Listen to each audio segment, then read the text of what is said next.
Un jour, une jeune femme prenait un bain dans une rivière, quand soudainement elle voit quelque chose briller au fond de l'eau.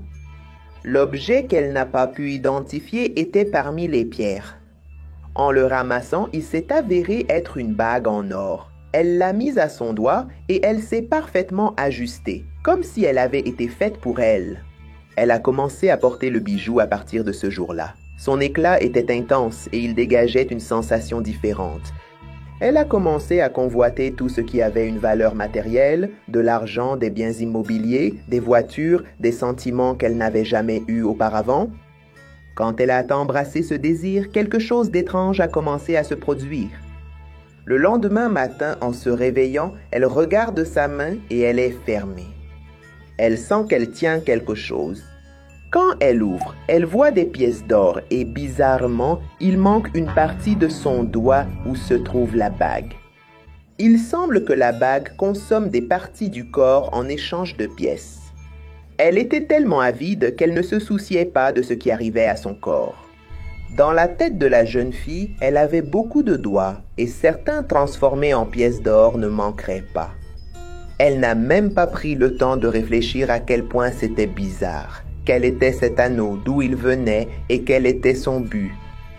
Alors chaque fois qu'elle se réveillait, plus de pièces apparaissaient dans sa main et elle avait moins de doigts. Ses parents ont remarqué quelque chose d'étrange chez leur fille et sont allés lui demander ce qui se passait.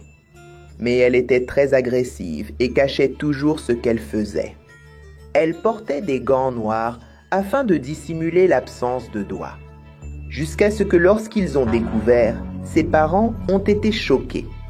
Ils ont essayé de retirer la bague de force de la fille, mais elle n'a pas laissé et a fini par fuir la maison. Elle a pris toutes ses pièces sans même dire au revoir.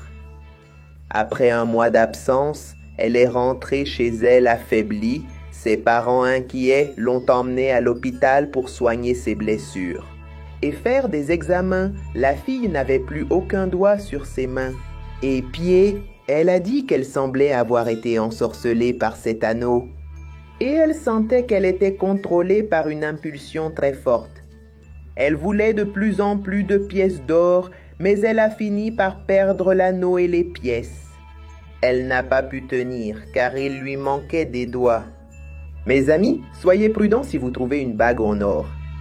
Avant de le mettre à votre doigt, assurez-vous qu'il ne s'agit pas de l'anneau de la convoitise. Un jour, un homme rentrait chez lui. Il était minuit pile. Il était à 4 pâtés de maison de sa résidence. Quand tout à coup, il remarque quelque chose d'étrange. Il a vu qu'un terrain vague était maintenant occupé par un immense bâtiment. Comme il avait bu un peu d'alcool, il pensait qu'il hallucinait. Il se frotte les yeux et regarde à nouveau. C'était un vieux bâtiment très bizarre. Comment cela avait-il pu apparaître de nulle part? Il vivait dans ce quartier depuis son enfance et était certain qu'il n'y avait jamais eu de construction à cet endroit. Il s'approche pour jeter un coup d'œil à travers la vitre. Les lumières s'allument, révélant le hall. L'éclat était si intense qu'il n'a pas pu ouvrir les yeux pendant quelques secondes. Et quand il a pu, des piles et des piles d'or, des pierres précieuses éparpillées sur le sol. Il pensait participer à une farce et que les caméras seraient cachées quelque part là-bas. Alors il a regardé dans les coins et n'a rien trouvé. Alors il est entré, a pris une pièce et c'était réel.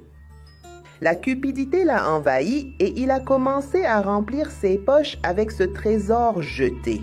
Immédiatement, l'horloge qui était là a commencé un compte à rebours. Il a donné 1 minute. Alors, il a continué à ramasser tout ce qu'il pouvait. Il n'y avait plus de place dans son pantalon. Il a essayé de le mettre dans son sous-vêtement. Il a enlevé sa chemise pour essayer d'en mettre plus à l'intérieur et l'utiliser comme un sac. Il ne reste que 5 secondes. Il court hors du bâtiment pensant qu'il allait se passer quelque chose. Il n'était pas sûr de participer à une farce ou quelque chose du genre. Seulement, il portait tellement de choses. Qui s'est bloqué à la sortie, mec. Il ne voulait rien laisser derrière lui de ce qu'il avait pris. Et à ce moment-là, lorsque le compte à rebours est arrivé à 0, la porte s'est fermée et le bâtiment qui était apparu là a disparu mystérieusement. Après 6 ans, 6 mois et 6 jours, lorsque minuit arrive, le bâtiment apparaîtra ailleurs et répétera son test. La personne a exactement 1 minute pour prendre ce qu'elle veut et sortir à temps avant que la porte ne se ferme. Si elle est prise par la cupidité et n'y parvient pas, elle restera dans ce bâtiment pour toujours et ne pourra plus jamais se libérer.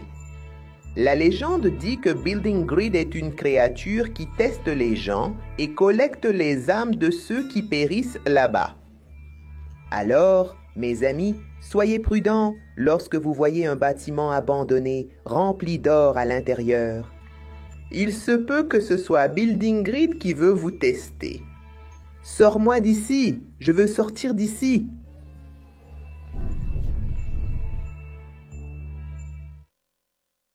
Il y a longtemps, une histoire circule d'une dame errant dans les périphéries des grandes villes, aidant ceux qui ont faim, leur offrant de la nourriture, toujours à un coin de rue avec son chariot, exhalant une délicieuse odeur de ragoût.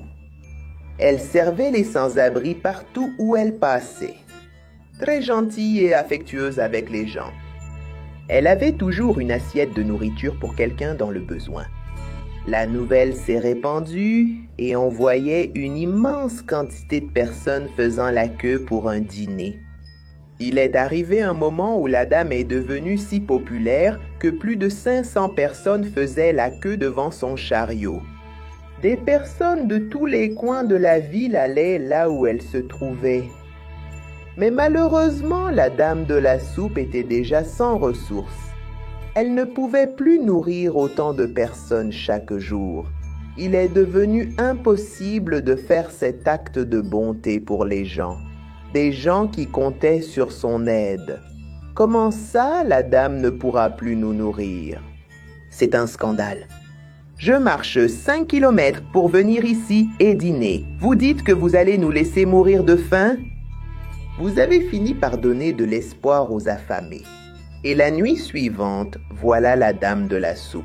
Elle ne nous a pas abandonnés. Elle est venue du ciel pour nous sauver. Merci, madame. Dieu vous a déjà réservé une place à ses côtés. Et ainsi de suite. Tous les soirs, il y avait des soupes dans différentes parties de la ville. Mais ce à quoi personne ne s'attendait, c'est qu'avec chaque jour qui passait, moins de personnes se présentaient. Le nombre a diminué progressivement jusqu'à ce qu'on découvre quelque chose de bizarre. La police a reçu des rapports de disparition de sans-abri et a trouvé des indices que la dame qui servait la soupe était derrière ces disparitions. Elle les utilisait pour faire sa soupe. Et pour nourrir les mêmes. Jusqu'où est-elle allée? D'une personne bienveillante qui aidait tout le monde à une tueuse en série. Alors mes amis, faites attention à la vieille dame de la soupe. Il se peut qu'elle soit à un pas de vous